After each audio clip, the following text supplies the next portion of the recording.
दोस्तों, हमारे साथ ये कहानी आज एक ऐसी लड़की ने शेयर की है जो हमारे देश की तो नहीं है, मगर हमारे देश में आने के बाद उसे यहाँ के लोगों ने काफ़ी हद तक तकलीफ पहुँचाने की कोशिश की थी, जिसकी वजह से वो यहाँ के लोगों के साथ आसानी से एडजस्ट नहीं कर पा रही थी। लेकिन जब वो कुछ दिन यहाँ पर रही, उसने लोगों के नेचर को समझा और हमारे यहाँ की परंपराओं को देखा, जाना और बढ़ता, तब जाकर उसे हमारे कल्चर को समझने की कला आई थी। जब कोई इंसान अपनी जगह बदल देता है तो उसे खुद को वहाँ के माहौल के हिसाब से ढालना होता है। शायद ये सभी लड़कियों के साथ होता है, क्योंकि लड़कियां तो अपना मायका छोड़कर ससुराल जाती हैं। वो लड़की हमें ये कहानी सुना रही थी और बेचारी की आंखों से लगातार आंसू निकल रहे थे। उसके साथ सच में बहुत गलत हुआ था, मगर वो बहुत हिम्मत वाली लड़की थी। उसने साहस दिखाया था और वो टूटी बिल्कुल भी नहीं थी, और इसी हिम्मत की वजह से आज वो अपने परिवार के साथ हमारी ही कंट्री में रहती है। लेकिन उसके साथ जो हुआ वो हम आपको बताना चाहते हैं। दोस्तों, कहानी शुरू करने से पहले वीडियो को लाइक करें और कमेंट करके बताएं कि आपको हमारी कहानी कैसी लगी। और अगर आप अपनी कहानी हमारे चैनल पर देखना चाहते हैं तो अपनी स्टोरी हमें मेल करें, और मेल आईडी हमने डिस्क्रिप्शन में दे दी है। मेरा नाम जूलिया है, मेरी उम्र 22 साल थी और मैं न्यूयॉर्क में रहती थी। दरअसल मैं यहीं पर पली बड़ी थी। मेरे पेरेंट्स के अलावा मेरी 2 बहनें थीं और 2 भाई थे। दोनों भाइयों की शादी हो चुकी थी और वो अपनी पत्नियों के साथ अपना परिवार अलग बसा चुके थे, जबकि मेरे मॉम डैड एक ही घर में रहते थे। मेरे डैड का बिजनेस काफ़ी अच्छा था। मुझे अपनी कंट्री में किसी चीज़ की कोई कमी नहीं थी। मेरे पेरेंट्स ने भी मुझे इतना प्यार दिया था कि कभी मुझे किसी चीज़ की कमी ही नहीं हुई थी। मैं बहुत समझदार लड़की थी, अपने घर की सबसे बड़ी बेटी थी। हमारी कंट्री में लड़कियों के साथ रोक टोक नहीं की जाती, और आप तो विदेश का माहौल बहुत अच्छी तरह से जानते ही होंगे कि वहाँ पर लड़के और लड़कियों का बहुत खुला माहौल होता है। वो अपनी मर्जी के मुताबिक अपनी ज़िंदगी आसानी से गुजारते हैं। उनको किसी चीज़ की रोक टोक भी नहीं होती, यहाँ तक कि वो कपड़े भी अपनी मर्जी के मुताबिक पहनते हैं। फिलहाल मेरी पढ़ाई पूरी हो चुकी थी, इसीलिए अब मैंने अपने डैड का बिजनेस संभालना शुरू कर दिया था। मुझे शुरू से ही बिजनेस लाइन में बहुत इंटरेस्ट रहा था। कभी कभी बाहर से कुछ लोग हमसे मीटिंग करने के लिए आते थे, तो उन मीटिंग्स को भी मैं ही हैंडल किया करती थी। मेरे डैड ने भी सारा काम मुझे ही सौंप दिया था। मेरे बहुत सारे दोस्त भी थे जिनसे मेरी बहुत अच्छी दोस्ती थी। मेरे डैड यही चाहते थे कि मेरी शादी भी किसी बिजनेसमैन लड़के से हो, या फिर कोई ऐसा लड़का हो जो अमीर हो। जिस सिटी में हम लोग रहते थे वहाँ पर ज़्यादातर अमीर लोग ही रहा करते थे। एक दिन मेरी मुलाकात अंशुमन से हुई। अंशुमन वही लड़का था जिसकी मेरी ज़िंदगी में आने से मेरी पूरी ज़िंदगी बदलकर रह गई थी। डैड ने मुझे बताया था कि 2 दिन के बाद इंडिया से कुछ लोग हमारे यहाँ मीटिंग करने के लिए आने वाले हैं। इंडिया में मुंबई शहर की एक मल्टीनेशनल कंपनी के मालिक के कुछ सेक्रेटरी और कुछ मैनेजर्स वगैरह आने वाले थे, जिनको वहाँ के मालिक ने सारा काम समझाकर भेज दिया था। और फिर उसके बाद वो हमसे मीटिंग करते थे। उस मीटिंग के दौरान जितनी भी बातें होती, वो सारी ही बातें मुझे अपने मैनेजर के साथ मिलकर उनके साथ करनी थी। मीटिंग की अपॉइंटमेंट की टाइमिंग मेरी सेक्रेटरी मुझे दे चुकी थी। 2 दिन बाद जब इंडिया के क्लाइंट हमारे यहाँ आए तो मीटिंग स्टार्ट कर दी गई थी। इस दौरान मैंने देखा था कि लगभग मेरी ही उम्र का एक लड़का उन लोगों के साथ आया था। वो उनकी कंपनी का मैनेजर था। मुझे खुशी हुई थी कि इतनी कम उम्र का मैनेजर जिसे बिजनेस में काफ़ी दिलचस्पी थी। मैंने सुना था कि इंडिया में बहुत सारे टैलेंटेड लोग रहते हैं। अगले दिन उनको यहाँ से जाना था, मगर उनकी फ़्लाइट मिस हो चुकी थी। फ़्लाइट की मिस हो जाने की वजह से हमें उन लोगों का ख्याल रखना था, क्योंकि मीटिंग तो पूरी हो गई थी। अब एयरलाइंस में कुछ दिक्कत आ गई थी, जिसकी वजह से उनकी फ़्लाइट मिस हो गई थी और उनकी फ़्लाइट अब अगले दिन की थी। हमारी कंपनी ने उन लोगों की मेहमान नवाजी में किसी तरह की कोई कमी नहीं की थी, क्योंकि हमारी कंट्री के लोग भी दूसरी कंट्री के आए हुए मेहमानों की बहुत अच्छी तरह से खातिरदारी किया करते थे। फिलहाल वो लोग एक दिन और हमारे यहाँ ठहरे। जब उनके जाने का समय हुआ तो अंशुमन ने अपनी जो प्रेजेंटेशन हमें सौंपी थी वो बहुत अच्छी थी, जिस पर मेरे डैड ने उसे अप्रिशिएट किया था। फिलहाल वो लोग वहाँ से चले गए थे। जब पहली बार मैंने अंशुमन को देखा था तो वो मुझे अच्छा और समझदार लड़का लगा था। उसके बाद फिर कभी मैं उसे नहीं देख सकी, लेकिन जब लगभग 2 साल गुजरे तो मेरी मुलाकात उससे अपनी कंट्री में हुई। मैं उसे फ़ौरन ही पहचान गई थी, क्योंकि उससे अचानक ही मेरी टक्कर हो गई थी। जब हम लोग मॉल में थे, टक्कर इतनी ज़ोरदार हुई थी कि मैं गिरते गिरते बची थी, मगर मुझे अंशुमन ने थाम लिया था। मैं उसे देखते ही पहचान गई थी क्योंकि वो इंडियन था और वो भी मुझे पहचान गया था और हेलो कहने लगा। बस उसी दिन के बाद से हम दोनों के बीच बातों का सिलसिला शुरू हो गया था। दरअसल न्यूयॉर्क में उसका कोई दोस्त रहता था और वो इस दौरान अपने दोस्त के यहाँ आया हुआ था और उसने बताया था कि इंडिया की जिस कंपनी में वो काम करता था वहाँ से उसने नौकरी छोड़ दी है। अब शायद वो कोई और काम कर रहा है। मुझे इंडियन लोग बहुत पसंद हैं। मैं सोशल मीडिया पर भी हमेशा इंडियन लोगों को सर्च करती रहती थी और मेरी काफ़ी सारे इंडियन लोगों से दोस्ती भी थी, मगर अभी तक मैंने किसी को हकीकत में आजमाया नहीं था। अंशुमन से मेरी दोस्ती हुई तो वो काफ़ी समय मेरे साथ न्यूयॉर्क में गुजार कर गया था। वो नेचर वाइज बहुत अच्छा था। मेरी उससे जब दोस्ती हुई तो मैं उसके साथ ही वक्त गुजारा करती थी। मुझे इस बात से कोई मतलब नहीं था कि वो इंडिया में रहने वाला एक मिडिल क्लास इंसान था और मैं न्यूयॉर्क में रहने वाली एक बहुत बड़े बिजनेसमैन की बेटी थी। फिलहाल मुझे उसकी बातें बहुत अच्छी लगती थीं। उसकी और मेरी काफ़ी हद तक गहरी दोस्ती भी हो गई थी। लेकिन जब उसके इंडिया आने का टाइम आया तो मैं बहुत अफसोस में आ गई थी क्योंकि मैं उससे दूर नहीं जाना चाहती थी। मुझे उसका साथ अब अच्छा लगने लगा था। हम दोनों फ़ोन पर भी बातें करते थे। वो तो इंडिया आ गया था मगर मैं बहुत उदास रहने लगी थी और फिर एक दिन मैंने उसे प्रपोज भी कर दिया था। वो हमेशा मुझे मैम कहकर ही बुलाता था, लेकिन मैंने उसे टोक दिया था कि तुम्हें मुझे मैम कहने की कोई ज़रूरत नहीं है। मेरा नाम जूलिया है और तुम मुझे जूलिया ही कहकर बुलाया करो। इसलिए हम दोनों के बीच अब झिझक टूट गई थी। मुझे हिंदी बोलना भी आता था क्योंकि मैंने ऑनलाइन हिंदी सीख ली थी। कुछ समय इसी तरह से गुजर गया था। मैं हमेशा अंशुमन के प्यार में गुम रहती थी। मेरे और अंशुमन की दोस्ती के बारे में कोई नहीं जानता था, लेकिन उधर अंशुमन के यहाँ उसकी बहन और उसके कुछ दोस्त ये बात अच्छी तरह से जानते थे कि अंशुमन मुझसे प्यार करता है। एक दिन अंशुमन ने मुझे बताया कि उसकी मम्मी उसका रिश्ता देख रही हैं और जल्द ही उसकी शादी भी हो जाएगी। ये बात मुझसे बर्दाश्त नहीं हुई और मैंने अंशुमन से कहा कि तुम कुछ भी करके यहाँ आ जाओ, हम दोनों शादी कर लेंगे। मगर उसने इनकार कर दिया। वो कहने लगा कि मैं वहाँ कैसे आ सकता हूँ, मैं तुम्हें अपनी कंडीशन नहीं बता सकता। मेरी एक बहन शादीशुदा है और वो भी जल्दी जल्दी हमारे घर आती जाती रहती है।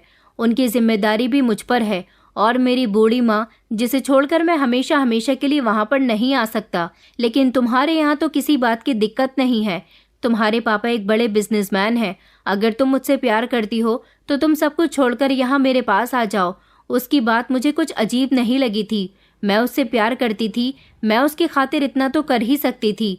मैं जानती थी कि मेरे डैड कभी भी मेरी और अंशुमन की शादी के लिए तैयार नहीं होंगे क्योंकि उन्हें इंडियन लोग ज़्यादा पसंद नहीं थे। वो कभी भी अपनी बेटी की शादी इतनी दूर नहीं कर सकते थे, जबकि उनकी बेटी इंटेलिजेंट थी और उनके बिजनेस को संभाल रही थी। हालांकि अंशुमन की कोई औकात नहीं थी। वो इंडियन था और एक मिडिल क्लास फैमिली में रहने वाला इंसान था जो मामूली सी सैलरी कमाया करता था। उसकी कंपनी वालों ने उसे कंपनी के काम के सिलसिले में यहाँ विदेश भेज दिया था और फिर उसके बाद वो अपने किसी दोस्त से यहाँ मिलने के लिए आया था, मगर अब वो यहाँ नहीं आ सकता था। अंशुमन ने मुझसे कहा था कि अगर तुम्हें मुझसे शादी करनी है तो अपना सब कुछ छोड़ छाड़ कर यहाँ पर आना होगा, वरना तुम मुझे भूल जाओ क्योंकि तुम्हारे डैड कभी भी हम दोनों की शादी के लिए नहीं मानेंगे। लेकिन मैं ऐसा नहीं कर सकती थी। मैं अंशुमन को नहीं भूल सकती थी। मैंने इस बारे में अपने डैड से बात की थी कि वो अंशुमन से मेरी शादी करवा दें क्योंकि एक बार ट्राई करने में कोई हर्ज नहीं था। मेरी सोच के मुताबिक मेरा ख्याल बिल्कुल ठीक निकला था कि डैड ने साफ इनकार कर दिया था क्योंकि वो मेरा रिश्ता अपने दोस्त के बेटे के साथ कर चुके थे। वो था जॉर्ज, हमारी सिटी के मशहूर बिजनेसमैन का बेटा। वो मुझे बिल्कुल भी पसंद नहीं था। मेरा दिल तो कहीं और लगा हुआ था, तो फिर मैं वहाँ शादी कैसे कर सकती थी। लेकिन डैड तो बस जिद पर आ गए थे कि मेरी शादी होगी तो जॉर्ज के साथ होगी, वरना मैं अपना अंशुमन से शादी करने का ख्याल दिल से निकाल दूं। मेरे पास कोई दूसरा ऑप्शन नहीं था, इसलिए मैंने वो रास्ता अपनाया जिसको मुझे नहीं अपनाना चाहिए था। मैंने अंशुमन से कॉल करके बोल दिया था कि मैं अगले हफ्ते तुम्हारे पास आ जाऊंगी, तुम मेरा इंतज़ार करना। तुम्हारी शादी अगर किसी से होगी तो वो मैं हूँ। मैंने अपने घर से भागने का पूरा प्लान बना लिया था। मैंने फ़्लाइट के टिकट भी बुक करवा दिए थे, लेकिन एंड मोमेंट पर मेरे डैड को इस बारे में पता चल गया और उन्होंने एयरपोर्ट से ही मुझे घर बुला लिया था। मैं बहुत शर्मिंदा हुई थी सब लोगों के सामने। ये तो अच्छा हुआ कि मैंने लास्ट मोमेंट पर बात बदल दी थी कि मैं इंडिया अपनी किसी दोस्त से मिलने के लिए जा रही हूँ, ये बात सुनकर मेरे डैड को हैरानी भी हुई थी कि मैं कभी इंडिया नहीं गई तो फिर अब अपनी दोस्त से मिलने क्यों जा रही हूँ। डैड समझ गए थे कि मैं उनकी आंखों में धूल झोंकना चाहती थी, मगर अब मुझे बड़े ही शातिर तरीके से एक काम करना था। मैंने अंशुमन से कहा था कि तुम्हें कुछ समय का इंतजार करना होगा। जब तक यहाँ मेरे डैड का मूड मेरी तरफ से ठीक नहीं हो जाता तब तक मैं कुछ नहीं कर सकती, क्योंकि मेरे डैड बहुत अमीर इंसान थे। वो कुछ भी कर सकते थे जिससे शायद मुझे तो कोई नुकसान नहीं पहुंचता, मगर मुझे सिर्फ और सिर्फ अंशुमन की फिक्र थी। मेरे डैड उसे नुकसान पहुंचा सकते थे। फिलहाल अंशुमन ने कहा था कि मैं कुछ दिनों तक तो अपनी मम्मी को रोक सकता हूँ, मगर उसके बाद तुम्हें यहाँ आना ही होगा। फिर कुछ दिन गुजरे तो डैड की तबीयत बहुत ज़्यादा ख़राब हो गई थी। उनका ट्रीटमेंट चल रहा था, मगर वो इस दौरान ना तो ज़्यादा अपने बिस्तर से उठ पा रहे थे और ना ही अपने काम पर ज़्यादा ध्यान दे पा रहे थे। इस बात को काफ़ी दिन हो चुके थे, इसलिए अंशुमन बार बार मुझसे कह रहा था कि तुम यहाँ पर कब आ रही हो, मगर मैंने उससे कह दिया था कि मेरे डैड की तबीयत ठीक नहीं है, मैं उन्हें इस हालत में छोड़कर वहाँ पर नहीं आ सकती। काफ़ी दिन इसी तरह से गुजर गए थे, मगर मेरे डैड की तबीयत ठीक नहीं हो पा रही थी। एक दिन मुझे अंशुमन ने कॉल करके बताया कि वो खुद ही फ्लाइट से वहाँ आ रहा है। मैं तो उसकी बात सुनकर चौंक गई थी, बल्कि बहुत खुश हुई थी। उसने कहा था कि वो जिस कंपनी में जॉब करता है उस कंपनी के मैनेजर के साथ वो फिर से किसी मीटिंग की डील करने के लिए यहाँ आ रहा है। अब की बार जब वो यहाँ आया तो उसने मेरे साथ शादी कर ली थी और उसने मुझे अपने साथ चलने के लिए कहा था, मगर मैं मजबूर थी। मेरे डैड की तबीयत बहुत ख़राब थी, मैं नहीं जा सकती थी। उसने मुझे कहा कि अगर तुम अब की बार भी नहीं गई तो शायद तुम्हारा यहाँ से जाना बहुत मुश्किल हो जाएगा। प्लीज़ मेरे साथ चलो। अगर तुम मुझसे प्यार करती हो तो तुम्हें मेरे साथ चलना ही होगा, वरना तुम्हारे डैड तुम्हारी शादी जॉर्ज के साथ करवा देंगे। ये बात तो अंशुमन बिल्कुल ठीक कह रहा था, क्योंकि डैड ने अपनी ऐसी हालत में अपनी आखिरी इच्छा जाहिर की थी। उनका कहना था कि मैं मरने से पहले अपनी बेटी की शादी जॉर्ज के साथ होते हुए देखना चाहता हूँ। ये बात सुनकर तो मैं भी बहुत डर गई थी। फिलहाल मैंने अंशुमन के साथ यहाँ से भागने का फैसला कर लिया था और फिर इस तरह मैं अंशुमन के साथ फ्लाइट से यहाँ आ गई थी। डैड की तबीयत ठीक नहीं थी, इसलिए घर वालों में से किसी का ध्यान मुझ पर नहीं गया था, मगर जब 2 दिन तक मैं घर पर नहीं पहुंची तो फिर सब लोगों ने मुझे ढूंढना शुरू कर दिया। इससे पहले वो लोग कोई गलत एक्शन उठाते, मैंने इंडिया पहुंचते ही अपनी मॉम को फ़ोन करके बता दिया था कि अब मैं कभी वहां वापस नहीं आऊंगी। मैं शादी कर चुकी हूँ। मेरे इस फैसले से उन लोगों को बहुत बुरा लगा था, मगर अब जो होना था वो हो चुका था। ये बात जब शायद मेरे डैड को पता चली तो वो ये सदमा बर्दाश्त न कर सके थे, बल्कि और बीमार हो गए थे। लेकिन मुझे अंशुमन से प्यार हो गया था और उसके प्यार की पट्टी मेरी आंखों पर बंध गई थी। मुझे उसके अलावा कुछ और नज़र नहीं आता था। मैं अंशुमन का साथ पाकर बहुत खुश थी। अब मैंने शादी कर ली थी। ये जानने के बाद मेरे घर वालों ने कोई गलत एक्शन मेरे खिलाफ नहीं उठाया था।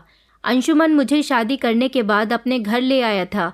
जैसे ही उसकी माँ ने घर का दरवाज़ा खोला तो वो बड़ी गौर गौर से मुझे देखने लगी थी। उस समय घर में उसकी बहन भी मौजूद थी। उसे देखकर उसकी माँ ने उससे सवाल किया कि ये लड़की कौन है, क्योंकि मैं देखने से ही विदेशी लगती थी। मेरे बाल गोल्डन थे, मेरा रंग दूध की तरह सफ़ेद था और आंखें भी भूरी भूरी थीं। उसकी मम्मी को लगा कि मैं उसकी कोई दोस्त हूँ, मगर जब मैंने और अंशुमन ने मिलकर उनके पैर छुए और अंशुमन ने उन्हें बताया कि हम दोनों शादी कर चुके हैं, उसने अपनी माँ से कहा कि इसका नाम जूलिया है और ये न्यूयॉर्क से आई है। ये सुनकर तो जैसे उनके होश ही उड़ गए थे। उन्हें अपने कानों पर विश्वास ही नहीं हो रहा था। मैंने देखा था कि अंशुमन उनसे नज़रें झुकाकर बातें कर रहा था। अंशुमन की बहन तो इस बात पर मुस्कुरा रही थी। उसको मैं बहुत पसंद आई थी। उसने मुझे घर के अंदर बैठने के लिए कहा था, मगर उसकी माँ इस बात पर विश्वास नहीं कर पा रही थी। उसकी बहन मुझे कमरे के अंदर ले गई थी और मुझसे मेरे बारे में पूछने लगी थी कि किस तरह से हम दोनों ने शादी की। मगर अंशुमन की माँ उसे बहुत बातें सुना रही थी कि तुझे शादी करने के लिए यही विदेशी लड़की मिली थी, हमारी हिंदुस्तानी लड़कियां क्या ख़त्म हो गई थी? तू तो काम के सिलसिले में न्यूयॉर्क गया था। अब समझ आया कि तू वहाँ काम करने नहीं गया था, बल्कि इस लड़की को लेने के लिए गया हुआ था। अंशुमन खामोशी से अपनी माँ की सारी बातें सुन रहा था। वो घर का इकलौता बेटा था। उसकी बहन जो उसके घर में रह रही थी वो प्रेग्नेंट थी। शायद वो अपनी ससुराल से अपनी प्रेगनेंसी के दिन गुजारने के लिए अपने मायके आ गई थी। उसने मेरा बहुत अच्छे से स्वागत किया था। वो मुझे देखकर बहुत खुश हुई थी, क्योंकि वो मेरे बारे में पहले से ही सब कुछ जानती थी। मगर मेरी सास को इस बारे में कुछ नहीं पता था। मेरी और अंशुमन की शादी ने उनको एक जोरदार झटका दिया था, जिससे वो बहुत नाराज हुई थी। कई दिनों तक वो हमसे नाराज रही थी।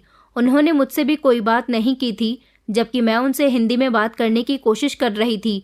उन्हें मेरा पहनना ओढ़ना बिल्कुल भी पसंद नहीं आया था। मैं अपनी कंट्री के हिसाब से छोटे छोटे कपड़े पहनती थी। जब उन्होंने मुझे ऐसी हालत में घर के अंदर दाखिल होता हुआ देखा था, तो उन्होंने मेरे कैरेक्टर तक पर सवाल उठाए थे और अंशुमन को ना जाने कैसी कैसी बातें मेरे बारे में कही थी। उनका मानना था कि विदेशी लड़कियां बिगड़ी हुई होती हैं, उनका ना जाने कितने मर्दों के साथ अफेयर होता है। वो हर मर्द को अपने खूबसूरती के जाल में फंसा लेती हैं, पढ़ी लिखी होती हैं, मॉडर्न ख्याल की होती हैं। हमारे साथ इस लड़की का गुजारा कभी नहीं हो सकेगा। मैं सब कुछ खामोशी से सुनती रही थी। मैंने उनको खुश करने की हर तरह से कोशिश की थी। वो मुझसे जैसा कहती थी मैं वैसा ही किया करती थी। मुझे यहाँ आए हुए लगभग 3 दिन गुजर चुके थे और मैं अपनी सास को खुश करने की कोशिश कर रही थी, मगर वो खुशी नहीं हो रही थी। और फिर फाइनली उन्होंने ये बात तो मान ली थी कि उनका बेटा यहाँ शादी करके मुझे ला चुका है और अब मेरा यहाँ से वापसी का कोई रास्ता नहीं है, क्योंकि ना तो मेरा इंडिया में कोई था और ना ही मेरा अब न्यूयॉर्क जाना इतना आसान था। मैंने अपनी सास को कहते हुए सुना था कि ये लड़की जब इतनी अमीर है तो अपने साथ थोड़े बहुत पैसे नहीं ला सकती थी, खाली हाथ मुंह उठाकर तुझसे शादी करके यहाँ आ गई है। अब जो भी है जैसी भी है, मुझे तो इसे बहू स्वीकार करना ही पड़ेगा।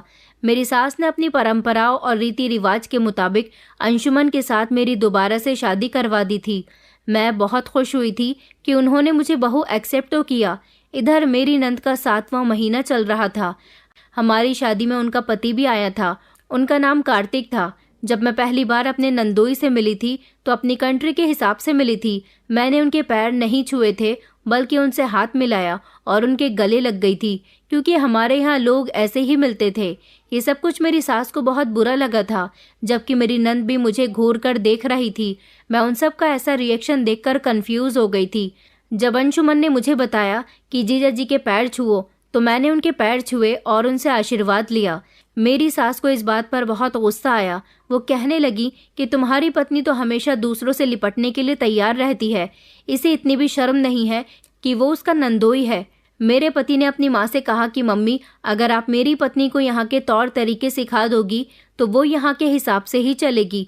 अभी वो यहाँ के तौर तरीकों के बारे में कुछ नहीं जानती। मैंने उनसे कहा था, जी अंशुमन बिल्कुल ठीक कह रहे हैं, मैं यहाँ के बारे में कुछ भी नहीं जानती। अगर मुझसे कहीं पर कोई गलती हो जाए तो आप मुझे समझा दीजिए। मैं घर के सारे कामकाज किया करती थी, अपनी सास को कुछ करने ही नहीं देती थी। मगर मैं जैसे कपड़े पहनती थी, मेरी सास को उनसे बहुत दिक्कत होती थी। मेरी सास ने अंशुमन से शिकायत कर दी थी कि मैं अपने इस तरह के कपड़े पहनना बंद कर दूं। अंशुमन कुछ दिन तक तो अपनी नौकरी पर नहीं गया था, लेकिन उसके बाद उसने जाना शुरू कर दिया था। मेरी सास तो मुझसे ज़्यादा बात नहीं करती थी, मगर मेरी नंद बहुत अच्छी थी, हमेशा मेरे साथ हंसी मजाक करती रहती थी। मुझे उसकी बातें बहुत पसंद थी, क्योंकि वो नेचर की भी बहुत अच्छी थी। मैंने इंडियन खाना बनाना भी सीख लिया था। मेरे नंदोई घर आते तो मेरे करीब आने की कोशिश करते थे। उनकी नीयत गलत थी, मगर मैं उनकी नीयत को नहीं समझ सकी थी। मुझे यही लगता था कि वो मुझसे मेरे ही तरीके से बात करते हैं, लेकिन वो तो धीरे धीरे मेरे करीब आने की कोशिश करते थे। इस बात का अंदाज़ा मुझे तब हुआ जब एक दिन मेरे नंदोई और मेरे पति मिलकर छत पर बैठे शराब पी रहे थे। जब मैं वहाँ पहुँच गई तो मुझे देखते ही मेरे नंदोई कहने लगे कि आइए भाभी जी, यहाँ बैठ जाइए।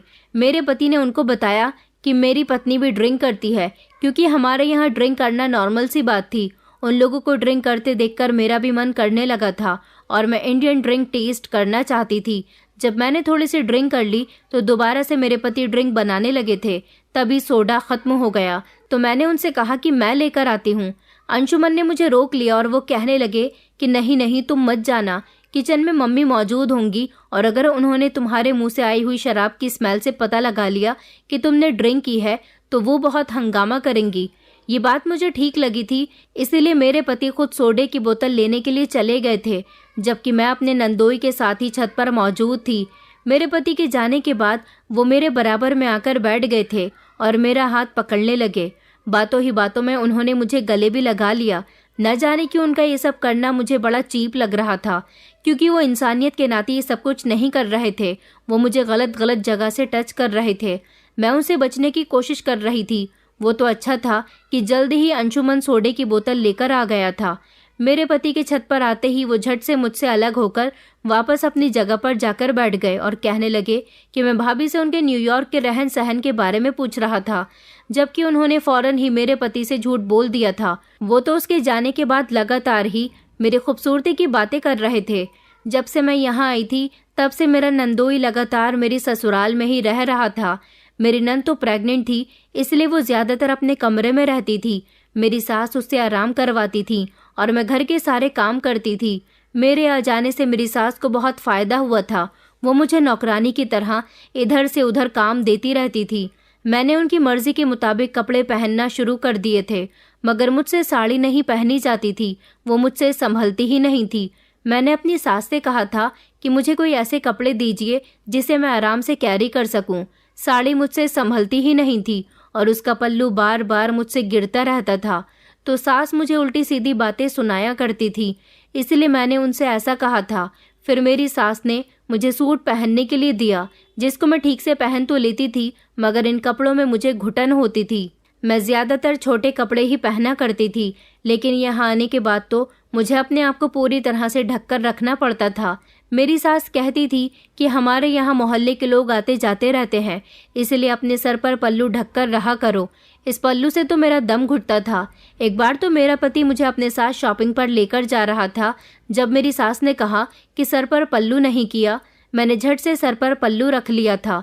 मेरी सास कहने लगी कि वहाँ तुम्हें अपना चेहरा खोलने की भी कोई ज़रूरत नहीं है। अगर किसी ने तुम्हें अंशुमन के साथ देख लिया तो लोग समझ जाएंगे कि तुम इंडिया की नहीं हो। इस तरह लोग तुम पर नज़र रखने लगेंगे। फिर हर जगह से तुम्हारी शिकायतें आनी शुरू हो जाएंगी और हम लोग नई मुसीबत का शिकार होने लगेंगे। मैंने अपनी सास से कहा था कि मम्मी जी, जैसा आप कहेंगी वैसा ही होगा। पूरे रास्ते मैंने अपना घूंघट चेहरे से नहीं हटाया था। इस घूंघट की वजह से मैं बाजार में कुछ भी नहीं देख सकी थी, जबकि अंशुमन मुझसे बार बार कह रहा था कि तुम अपना चेहरा खोल दो, यहाँ पर तो मम्मी नहीं है। मगर मैंने उनसे साफ इनकार कर दिया कि अगर धोखे से भी मम्मी जी को ये बात पता चल गई तो वो मुझे बहुत सारी बातें सुनाएंगी और फिर से वो मुझसे नाराज़ हो जाएंगी। वैसे भी अभी तक मेरी तरफ से उनकी नाराज़गी ख़त्म नहीं हुई, जो कि मुझे बिल्कुल भी पसंद नहीं था। अंशुमन ने मुझे काफ़ी सारी शॉपिंग कराई थी। मुझे तो इस घूंघट की वजह से कुछ दिखाई ही नहीं दे रहा था। गर्मी बहुत ज़्यादा थी। मुझे इन कपड़ों में और सर पर पल्लू रखने की वजह से बेहद गर्मी लग रही थी, इसलिए मैं वहाँ पर बेहोश हो गई। अंशुमन ना जाने कैसे कैसे मुझे डॉक्टर के यहाँ लेकर गया था। डॉक्टर ने बताया कि गर्मी की वजह से मुझे चक्कर आ गया था, मेरा बीपी लो हो गया था। फिर जब मैं घर आई तो अंशुमन ने सब लोगों को ये बात बताई कि बाजार में मेरी तबीयत बिगड़ गई थी। मेरी सास कहने लगी कि तुम्हारी पत्नी को पैदल चलने की आदत नहीं होगी ना, ये तो अमीर बाप की बेटी है, इसे गाड़ियों में घूमने का शौक होगा। अंशुमन ने मम्मी को खामोश रहने के लिए कहा था और उनसे कहा था कि आपको ऐसा नहीं कहना चाहिए। पहले ही मेरी पत्नी की तबीयत ठीक नहीं है। उन्होंने मुझे कमरे में आराम करने के लिए भेज दिया था। मेरे सर में बहुत दर्द हो रहा था। कमरे में आते ही मैंने दुपट्टा बिस्तर पर रख दिया और इन कपड़ों से भी मैं अपनी जान छुड़ाना चाहती थी, मगर कपड़े नहीं बदल सकती थी। अब मुझे ऐसे ही कपड़े पहनने की आदत डालनी थी। यहाँ का खाना भी मुझे बहुत तीखा लगता था। मेरी सास कहती थी कि हमारे यहाँ कम मिर्च का खाना बनता है, मगर मुझे तो इस खाने में बहुत ही मिर्ची लगती थी। कुछ दिन गुजरे तो मुझे पीरियड्स हो गए थे और जब ये बात मेरी सास को पता चली तो उन्होंने इस बात का इतना बड़ा इशू बनाया था कि मैं खुद ही हैरान रह गई थी।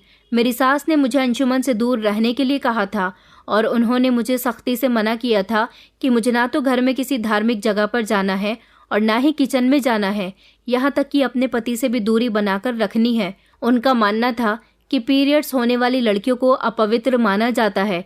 वो अपने पति से भी दूरी बनाकर रखती हैं, किचन में भी नहीं जाती और उनका खाना उनके बिस्तर पर ही दिया जाता है, जबकि मैं ये सब नहीं मानती थी। ये सारी बातें मुझे बड़ी ही बेवकूफ़ी भरी लगती थी।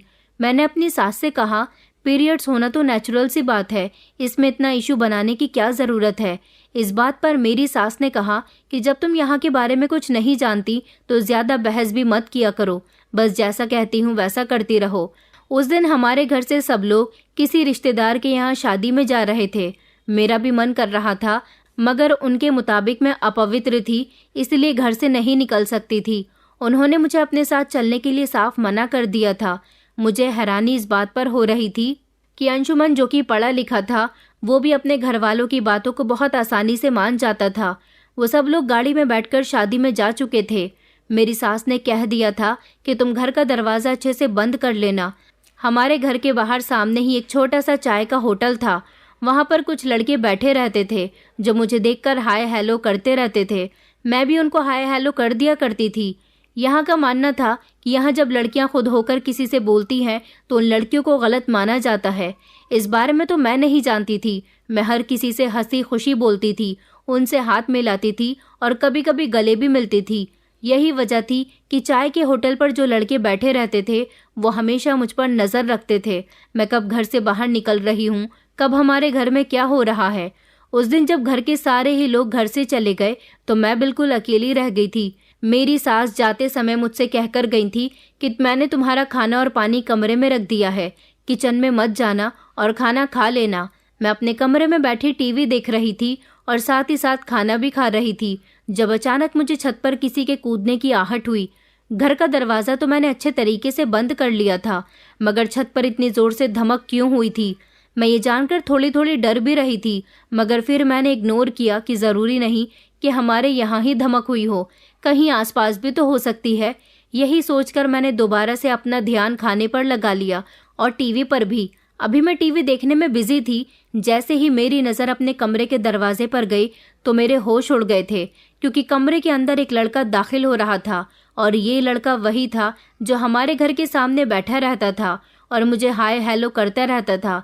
मैंने कहा, तुम यहाँ पर क्या कर रहे हो और तुम्हारी हिम्मत कैसे हुई यहाँ पर आने की, और तुम किस तरह से यहाँ पर आए हो। मगर वो तो अजीब सी मुस्कुराहट लिए कमरे के अंदर चला आ रहा था।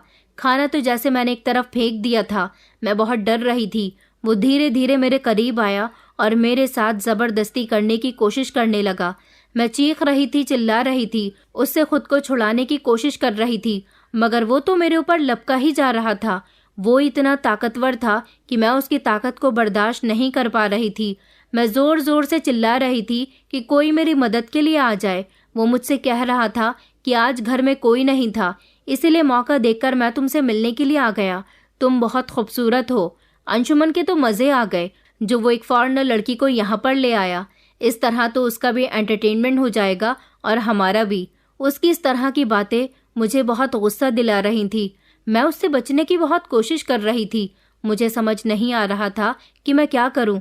मैंने उसे ज़ोर से धक्का दिया और मैं कमरे के बाहर भागने की कोशिश करने लगी। मैंने देखा कि कमरे के बाहर ही एक लाठी रखी हुई थी। मैंने वो लाठी अपने हाथ में उठाई और जैसे ही वो लड़का दोबारा से मेरे करीब आया, मैंने उसके सर पर ज़ोर से वो लाठी मार दी। उसके सर से खून बहने लगा था। इतनी ही देर में घर का दरवाज़ा झट से खुल गया और घर के अंदर सब लोग दाखिल हुए थे। मेरे पति ने जब ये सब देखा तो वो मुझसे पूछने लगे कि क्या हुआ। मैंने लाठी को ज़मीन पर फेंक दिया और मैं अपने पति के गले लगकर रोने लगी। फिर मैंने उनको सब कुछ बता दिया। मेरे पति को बहुत गुस्सा आया और उन्होंने उसे धक्के मारकर घर से निकाल दिया, जबकि मेरी सास इस बात पर मुझे ही बातें सुनाने लगी थी। उन्होंने अंशुमन से कहा था कि मैंने तुमसे मना किया था ना कि इस लड़की को अपने साथ मत रखो। देख लिया इसका अंजाम। ये लड़की इसी तरह से मर्दों को रिझाएगी और अब तो हमारे यहाँ यही लगा रहेगा। मोहल्ले के लड़के और आदमी इसके आगे पीछे घूमते रहेंगे। मेरी सास मुझसे कहने लगी कि तुम्हें उसके ऊपर जानलेवा हमला करने की क्या ज़रूरत थी। मैंने कहा, मम्मी जी, मैंने अपनी इज्जत बचाने के लिए ये सब किया। अगर मैं ऐसा नहीं करती तो वो मेरी इज्जत ख़राब कर सकता था। मेरी सास कहने लगी, तो फिर तुम्हें शोर मचाकर मदद के लिए लोगों को बुलाना चाहिए था ना। मेरे पति ने अपनी माँ को खामोश करवाया और वो मुझे लेकर कमरे में चले गए थे, क्योंकि अब मैं कुछ भी बोलने की हालत में नहीं थी। मैं अपने पति के गले लगकर रोने लगी। मैंने उनसे कहा कि यहाँ पर यही सब होता है। मैं नहीं जानती थी कि यहाँ औरत के साथ गलत होने पर उसे ही इल्ज़ाम दिया जाता है। जो चाहे औरत की इज्जत पर हाथ डालने की कोशिश करता है। मुझे यहाँ का माहौल बिल्कुल पसंद नहीं आया था। मुझे तो ऐसा लगता है कि यहाँ पर औरत खुलकर अपनी मर्जी से सांस भी नहीं ले सकती। ना तो मैं अपनी मर्जी से यहाँ घर से बाहर निकल सकती हूँ और ना ही किसी से बात कर सकती हूँ। यहाँ तक कि मैं घर में भी सुरक्षित नहीं हूँ। मेरी बात सुनकर अंशुमन ने मुझे गले लगा लिया था, क्योंकि वो ये बात बहुत अच्छी तरह से जानता था कि मेरे माहौल में और यहाँ के माहौल में ज़मीन आसमान का फ़र्क था। ये बात तो जैसे तैसे ख़त्म हो गई थी, मगर मेरे नंदोई अभी भी मेरे करीब आने की कोशिश करते थे। मैं किचन में खाना बना रही होती तो वो मौका देखकर किचन में आ जाते थे और मुझे पीछे से पकड़ लेते थे। मैं उछल जाती थी और उनसे कहती थी कि आप ये क्या करते हो? तो वो कहते थे कि अरे भाभी, मैंने सुना है कि आपके यहाँ मुलाकात करने का यही अंदाज होता है। मैंने सोचा भाभी जी, आप मेरे इस अंदाज से बहुत खुश हो जाओगी, वरना मेरा गलत मतलब नहीं था। मुझे लगा शायद वो सच कह रहे हैं, इसीलिए मैंने उनकी बात पर यकीन कर लिया था। मैं जहाँ होती वो मेरे पीछे पीछे आते थे। मैंने कई बार उन्हें दीदी से झगड़ते हुए भी देखा था, मगर जब मैं उन लोगों के कमरे में जाती थी तो वो दोनों शांत हो जाते थे। मोहल्ले के जिस लड़की के सर पर मैंने लाठी मारी थी, उसके बारे में मोहल्ले में गलत गलत बातें होने लगी थी और सबका यही मानना था कि मैंने उस पर जानलेवा हमला किया है और मैं ही उसे रिझा रही थी। मगर कोई ये नहीं समझ रहा था कि वो खुद छत से कूदकर हमारे घर में आया था और मेरी इज्जत खराब करने की कोशिश कर रहा था। मैंने अपना बचाव करके कुछ गलत तो नहीं किया था। मेरी सास इस बात पर बार बार यही कहती थी कि तुम मर्दों को रिझा रही हो। आज तक हमारे यहाँ कभी ऐसा नहीं हुआ कि कोई गैर मर्द हमारे घर के अंदर आया हो। मेरी भी तो जवान बेटी है, खूबसूरत है, कभी उसे तो किसी ने तंग करने की कोशिश नहीं की, और तुम्हारे आते ही लोग छत से कूदकर हमारे घर के अंदर दाखिल होने लगे। मुझे तो लगता है कि तुमने ही उसे बुलाया था और जब तुम्हें लगा कि तुम पकड़ी जाओगी, इसलिए तुमने उस पर वार कर दिया। अपनी सास की ये बातें मुझसे बर्दाश्त न हो रही थी। इस घर में आकर तो मैं पछताने लगी थी। मुझे अपनी जिंदगी बुरी लगने लगी थी कि मैंने ऐसा क्यों किया।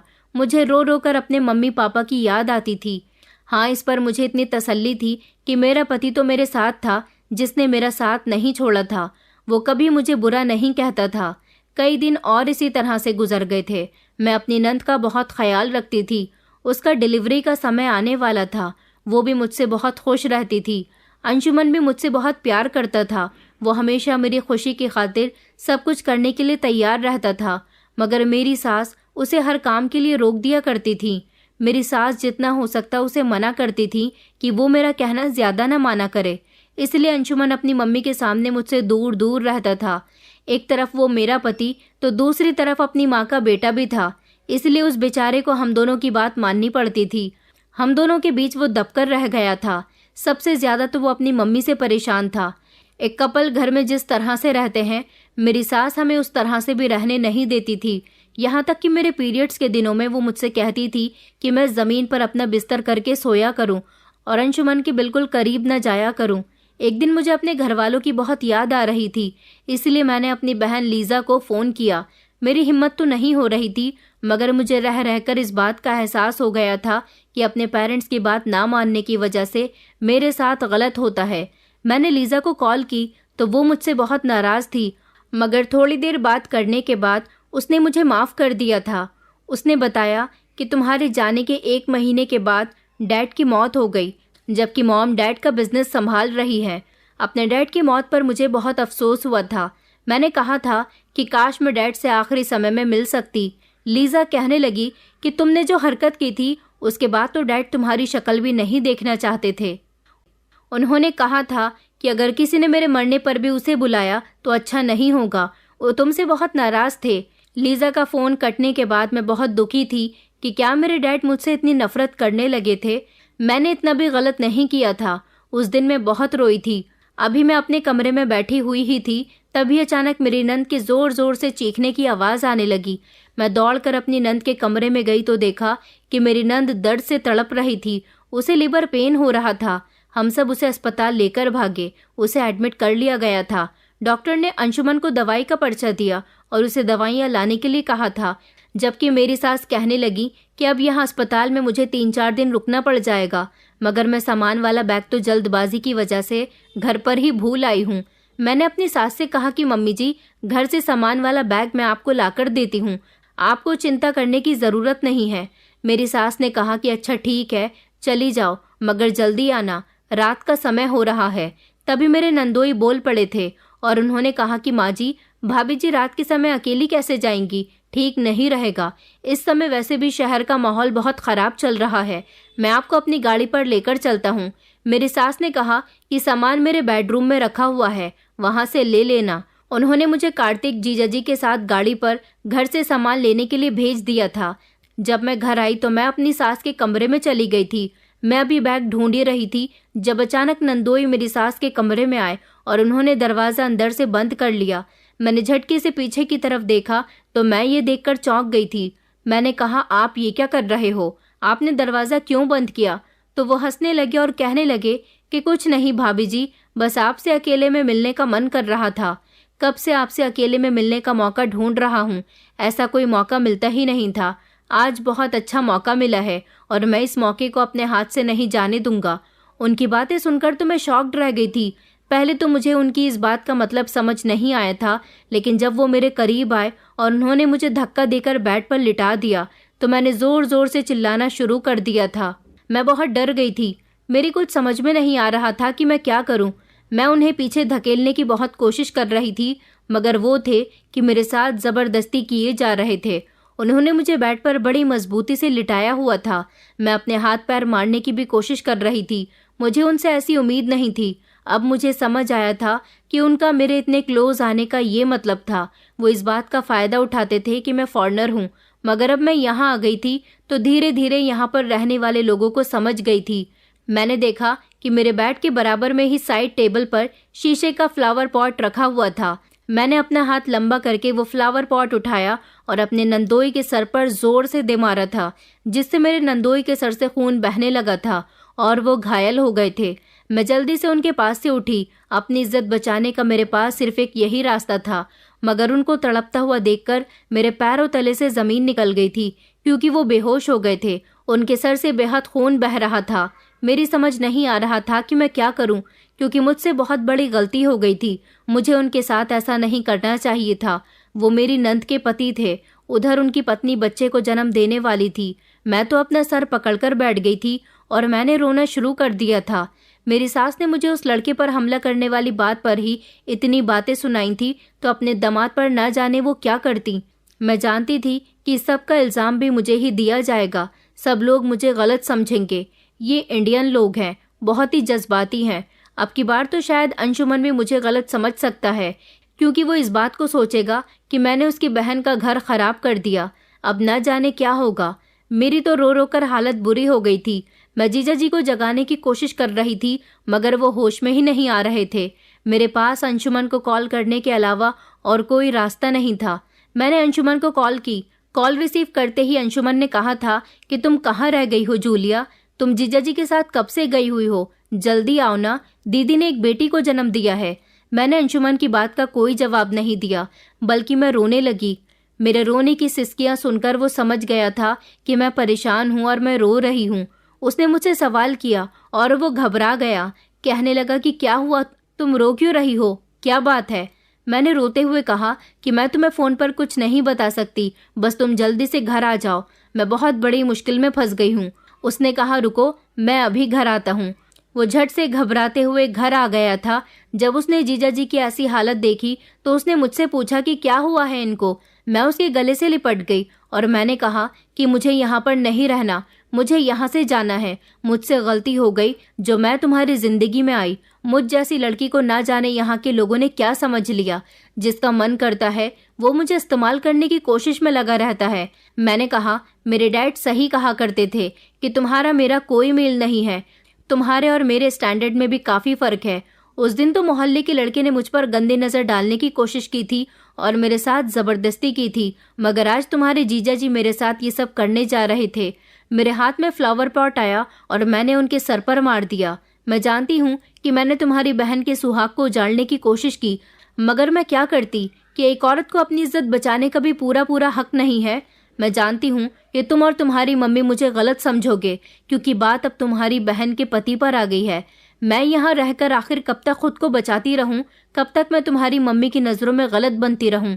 मैं इस जिंदगी से तंग आ गई हूँ, इसीलिए मैं यहाँ से जाना चाहती हूँ। तुम अपने जीजा जी को अस्पताल ले जाओ। मैं सबसे माफ़ी मांग लूँगी, बल्कि अपनी गलती एक्सेप्ट कर लूँगी कि मैंने उनके सर पर फ्लावर पॉट दे मारा, लेकिन उसके बाद मुझे यहाँ से जाने देना। उनकी सांसें चल रही हैं, वो अभी जिंदा हैं।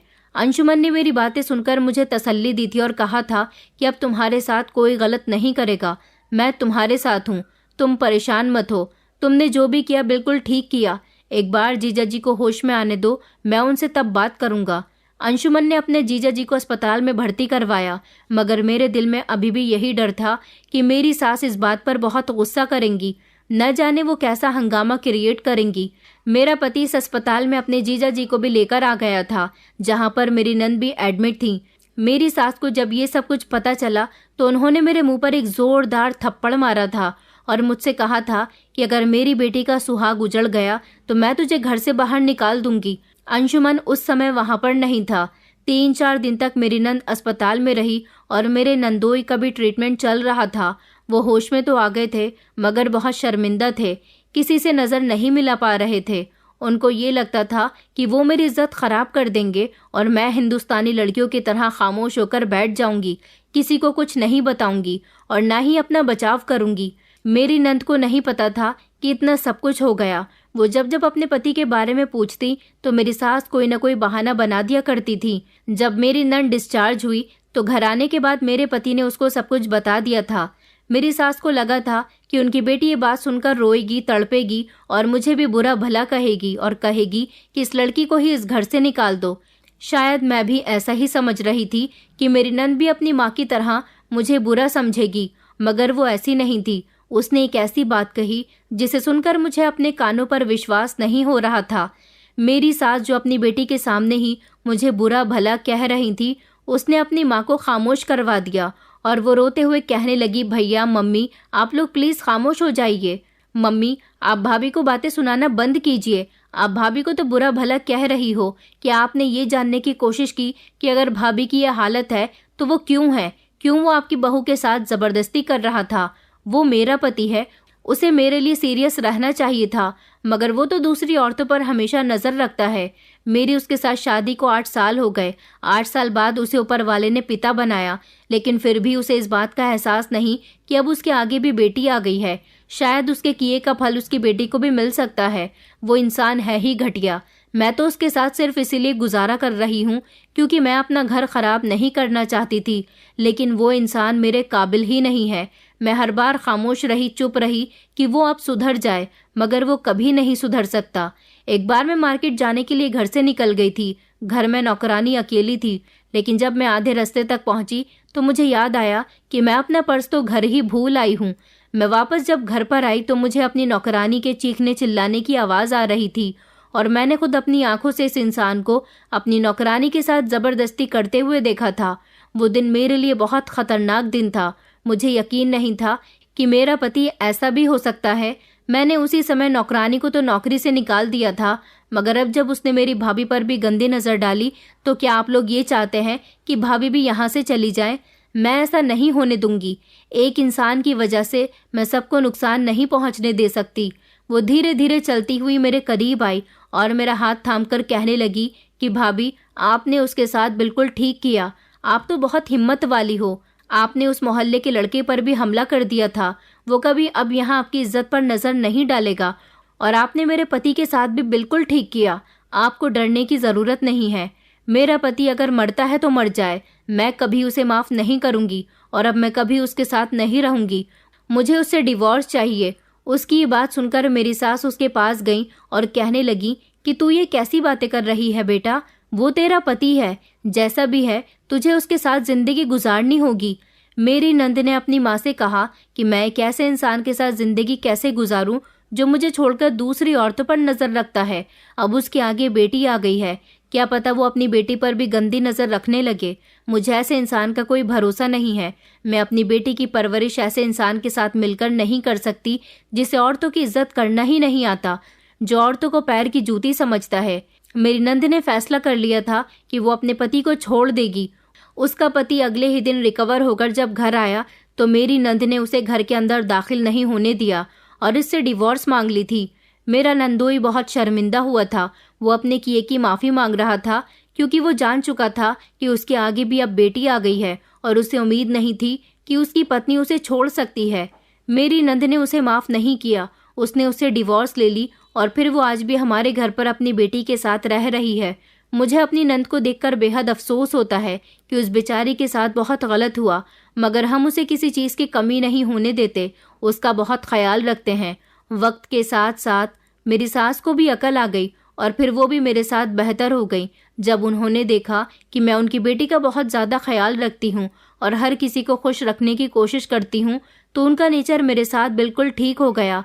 फिर उस दिन के बाद से अगर कोई मेरे ऊपर नज़र उठाकर देखने की भी कोशिश करता तो मेरे साथ में मेरा पति नहीं बल्कि मेरा पूरा परिवार खड़ा हुआ है जो मेरी मदद करता है। मेरी नंद ने बिल्कुल ठीक किया। ऐसे इंसान के साथ जिंदगी गुजारने का कोई फ़ायदा नहीं जो दूसरी जगह पर मुंह मारे। जिस इंसान के साथ आपका गुजारा नहीं हो सकता उसे आपको बहुत जल्दी छोड़ देना चाहिए, ना कि उसके साथ कॉम्प्रोमाइज़ करके सारी ज़िंदगी गुजार देनी चाहिए। मैं तो अंशुमन के साथ अब एक खुशहाल ज़िंदगी गुजार रही हूँ, मगर मैंने जो साहस और हिम्मत अपने आप को बचाने के लिए की है वही आप लोगों को भी करनी होगी। मैं भले ही फॉरेनर हूँ मगर मैं एक इंसान भी हूँ। क्या हम विदेशियों की कोई इज्जत नहीं होती? क्या हम लड़की नहीं हैं?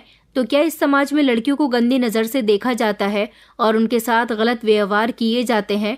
परंपराओं के नाम पर हमें नीचा क्यों दिखाया जाता है?